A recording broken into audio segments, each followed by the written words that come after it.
Praise the Lord. Ave Maria.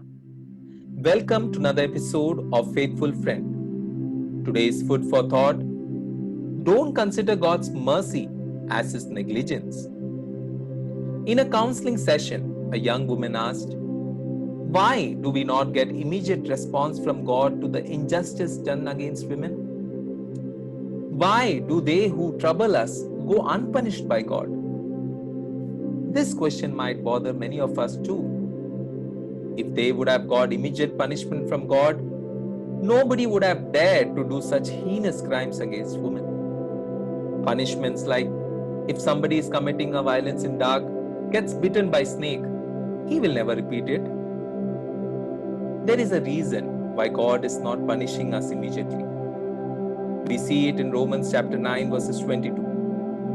What if God, desiring to show his wrath and to make his known his power, has endured with much patience the vessel of wrath made for destruction? God is not punishing us immediately because he wants to give us an opportunity to change, an opportunity for conversion through repentance. By recognizing that we have done wrong, by experiencing true remorse for doing wrong and for the pain and problem we have caused, and make a strong resolve never to repeat the act regardless of temptation or situation.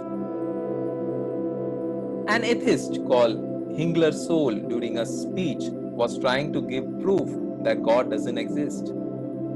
He said, if there is God, let him kill me in next 5 minutes.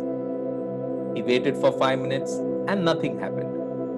Seeing this, a young person got really excited and told the old person sitting beside him that now it is proved that there is no God.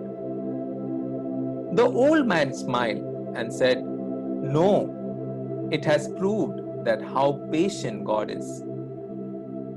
If a drunkard who has lost his conscience provokes you to kill him, you who is conscious would fulfill his wish? Similarly, in the influence of devil, if people who have lost their conscience challenge God with their crime, God will neglect it for a while to save them from eternal condemnation.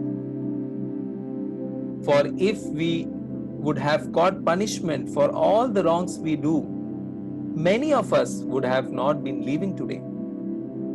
We are alive only because God forgives, and we are living in the season of mercy. It is true that we are not getting the punishment that we ought to get.